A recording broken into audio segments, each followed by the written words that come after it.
하나님께서 우리를 사랑하십니다. 우리와 함께 하시고 우리를 인도해 주시고 함께 하십니다. 우리에게 새로운 마음을 주시고 이제는 회복과 부흥을 일으키시려고 우리에게 또한 주님께서는 말씀하십니다. 날마다 주님의 마음을 품고 이제는 새롭게 주님만 바라보면서 나가는 우리의 삶이 되어지기를 바랍니다. 오늘 말씀은 출애굽기 8장의 말씀입니다. 하나님께서 이스라엘 백성을 애굽에서 내보내려고 합니다. 하나님께서 약속하신 그 땅, 가나안 땅으로 나아가려고 합니다. 그런데 뭐가 장벽이죠? 뭐가 문제가 있습니까? 바로가 허락하지 않는 거예요. 애굽의 왕이 허락해야만 장정만 60만 원 되는 사람들이 나갈 수가 있는데 그것을 허락하지 않는 것입니다. 그래서 하나님께서 그 방책으로서 이제 재앙을 내렸습니다. 이제 두 번째 재앙입니다. 개구리가 또한 그 땅 가운데 무수히 많아지는 그런 재앙이 일어납니다. 자, 8장 2절에 보십시오. 내가 만일 보내기를 거절하면 내가 개구리로 너의 온 땅을 치리라. 보내야 되는데 끝까지 붙들고 있습니다. 그러니까 어떻게 됩니까? 재앙이 임하게 되는 것입니다. 하나님을 거역하면, 하나님 앞에 온전히 나오지 않으면, 하나님의 뜻 가운데 나가지 않으면 하나님께서 재앙 가운데서 이제는 그것을 깨닫게 하시고 그 가운데 역사하신다는 것을 우리는 분명히 알아야 됩니다. 자, 이렇게 개구리를 재앙으로 보냈는데 애굽의 요수사들을 보십시오. 자기들도 이제는 하나님의 그 능력을 무시하고 이제는 자기들도 행할 수 있다는 거예요. 그래서 어떻게 했습니까? 자기의 요술대로 이제 개구리를 애굽 땅에 올라오게 하는 거예요. 자, 하나님께서는 이스라엘 백성을 보내서 제사를 이제는 드리려고 하는데 방해하는 세력들이 계속해서 있게 되어집니다. 자, 10절의 말씀 보십시오. 자, 모세가 말합니다. 왕의 말씀대로 하여 왕에게 우리 하나님 여호와와 같은 이가 없는 줄 알게 하리라. 자, 이제 개구리를 나일강에만 있게 해달라고 왕이 부탁을 합니다. 그럴 때 모세는 그대로 행하겠다고 합니다. 그래서 여호와 같은 이가 없는 줄, 하나님만이 이제 그 모든 것을 해결할 수 있고 그 모든 것을 정리할 수 있다는 것을 깨닫게 합니다. 요술자들이 아무리 비슷하게 행하려 하지만은 하나님같이 그렇게 하지 못하는 것을 우리는 알 수가 있습니다. 자, 15절을 보면 바로가 숨을 쉴 수 있게 되었음을 보았습니다. 그래서 그의 마음이 더 완강해집니다.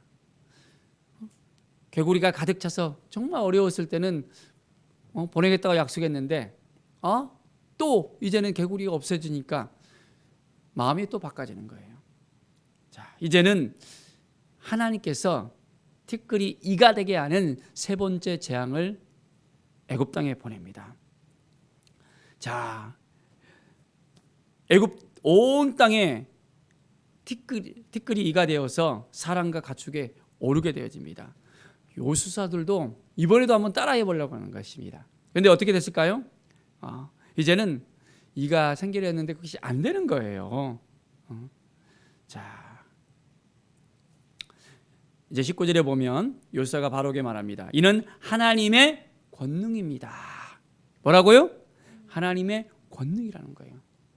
이제는 자기들이 그냥 흉내를 냈는데 이제는 더 이상 흉내낼 수 없다라는 것을 인식합니다. 그리고 고백합니다. 하나님의 권능으로 이 일이 됐다는 것. 자, 바로의 마음이 완악하게 되어서 그들의 말을 듣지 아니했습니다. 여전히 바로의 마음은 완악합니다. 자, 이제는 네 번째 재앙이 또한 그 가운데 일어납니다. 뭡니까? 네 번째 재앙은 파리떼입니다.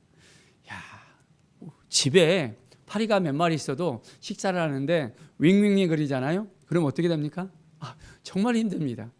그런데 파리떼가 엄청나게 많은 파리떼가 애굽 온 땅에 쫙 깔립니다.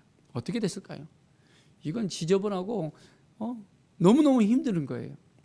자, 그런데 22절에 보십시오. 그날에 나는 내 백성이 거주하는 고센 땅을 구별하여 그곳에는 파리가 없게 하리니 이로 말미암아 이 땅에서 내가 여호와인 줄을 내가 알게 될 것이라. 뭐라고요? 다른 모든 애굽 땅에는 다 파리떼가 있는데 파리가 여전히 극성을 이루고 있는데 고센 땅에 누가 살고 있었죠? 바로 이스라엘 백성들이 살고 있었습니다. 그 고센 땅에만 구별된다는 거예요. 하나님은 이스라엘 백성들을 여전히 지켜주고 있었고 함께하여 주시고 인도하여 주셨다는 것입니다. 우리의 인생 가운데 하나님은 우리를 지켜주시는 분이십니다. 우리와 함께 하시는 분이십니다. 세상에 어떤 어려움이 우리에게 닥쳐오더라도 하나님이 딱 이제는 막아주십니다. 피할 길을 주십니다. 우리에게 새 힘을 주십니다. 하나님을 의지하고 하나님을 바라보면 하나님이 도와주십니다. 그렇지 않고 하나님 앞에 나아가지 아니하면 우리도 힘들 수 있다는 것을 알아야 됩니다. 내가 내 백성과 내 백성 사이를 구별하려니 내일 이 표징이 있으리라 말씀합니다. 우리에게 치유와 회복의 역사가 또한 일어나게 되어집니다. 우리를 만져주시면 회복될 수 있다는 것입니다. 우리의 문드러진 그 마음, 굳어진 마음, 너무 힘들고 어려운 마음, 코로나 때문에 좌절되고 정말 어찌할 수 없는 이 마음을 하나님께서 이제 회복시키시겠다고 우리에게 또 말씀하십니다. 회복의 역사가 일어납니다. 이제 우리가 한 영혼을 향한 뜨거운 마음을 가져야 됩니다.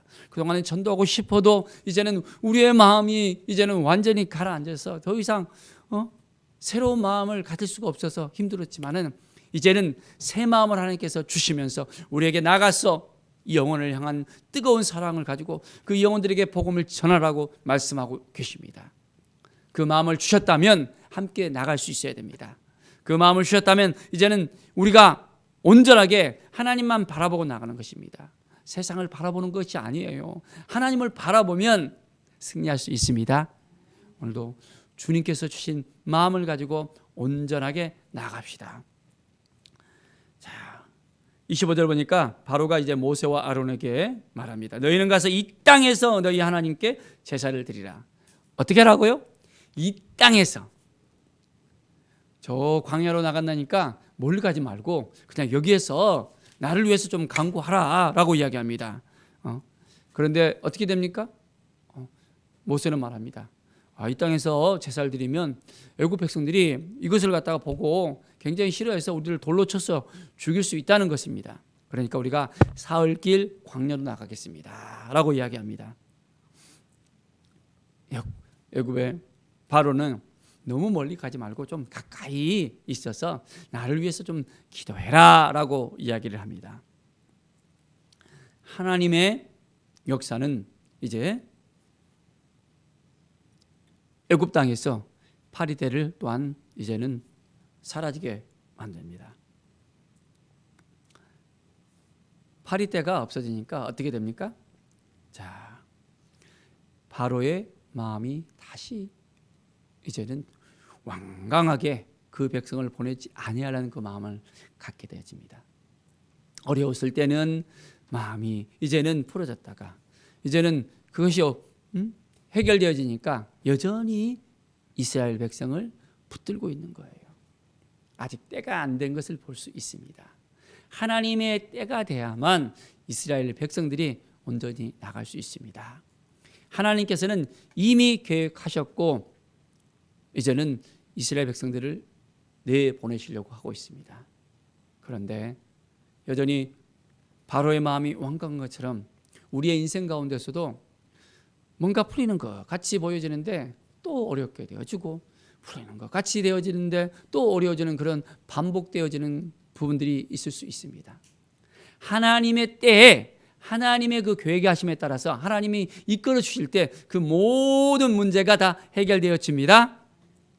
눈앞에 여러 가지 상황들이 우리에게 놓여질 수 있습니다. 근데 중요한 것이 무엇입니까?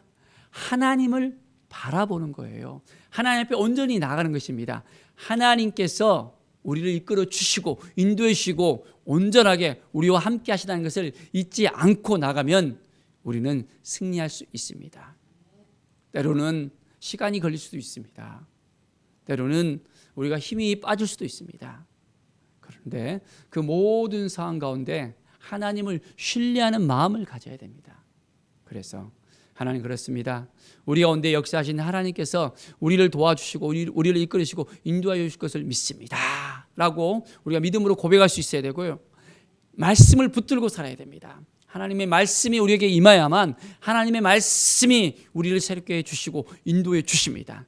하나님의 은혜의 역사가 오늘 우리에게 일어날 것을 믿음의 눈으로 바라봅시다. 하나님께서 애굽 땅 가운데서도 행하신 것처럼 우리의 인생 가운데서도 행하십니다. 하나님의 거룩하심을 바라보면서 하나님의 그 능력을 바라보면서 요수아들이 이젠 따라할 수 없는 하나님이십니다. 전능하신 하나님이십니다. 하나님 같은 분은 없다 했습니다. 우리는 하나님을 아버지로 모셨잖아요. 예수 그리스도를 통해서 우리는 하나님을 아버지로 모시게 됐습니다. 아버지 되시는 하나님을 의지하면서 오늘도 우리가 믿음으로 나갑시다. 우리와 함께 하시는 하나님, 우리를 지켜주시는 하나님, 우리를 인도하시는 하나님께서 오늘도 우리에게 새로운 힘을 주시고 회복을 주시고 능력을 주시고 우리에게 하늘의 복을 부어주십니다. 믿음으로 선포하며 나가는 오늘의 삶이 되시기를 간절히 축원드립니다. 기도하겠습니다. 하나님 감사합니다. 오늘의 인생을 주님께 맡겨드립니다. 오늘도 함께해 주시고 도와주시고 이끌어 주시고 인도해 주시고 함께하여 주심을 믿습니다. 하나님의 뜻이 무엇인지를 깨닫고 이제는 잠잠하게 하나님을 바라보며 하나님의 능력 가운데서 이제는 우리에게 회복과 치유를 허락해 주시고 잃어버릴 영을 향한 뜨거운 사랑을 다시 한번 회복시켜 주시고 주님 앞에 더욱더 나아갈 수 있도록 인도하심을 감사합니다. 하나님, 하나님의 뜻을 온전하게 우리가 깨닫고 이제는 주님의 마음을 품고 우리가 오늘도 살아갈 수 있도록 인도하여 주시옵소서. 감사드리며 예수 그리스도의 이름으로 기도드립니다. 아멘.